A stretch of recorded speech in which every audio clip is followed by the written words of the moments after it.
रूस में 8.8 शिद्दत के एक ताकतवर जलजले के बाद जापान समेत कई ममालिक में जारी की गई सुनामी वार्निंग्स में नरमी कर दी गई है। ये जलजला रूस के साहिली शहर पेट्रोयावलोस्क के मशरिक में आया था, जिसके बाद कामचाटका में एक आतिशफशां भी फट पड़ा। इब्तिदाई तौर पर इस जलजले के बाद जापान, अमेरिका, चीन और दीगर ममालिक में सुनामी वार्निंग्स जारी की गई थीं।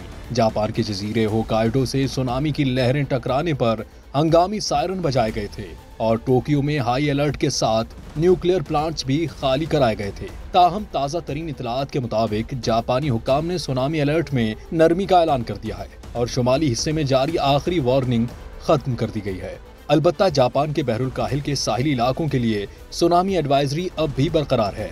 वाज़ेह रहे कि रूस के इस जलजले के बाद ताइवान, फिलिपाइन, हवाई, अलास्का, पेरू और चिली के साहिली इलाकों के लिए भी सुनामी वार्निंग्स या एडवाइजरीज जारी की गई हैं। चिली तो अपने साहिली इलाकों से लोगों को फौरी इनखला का हुक्म भी दे रहा है।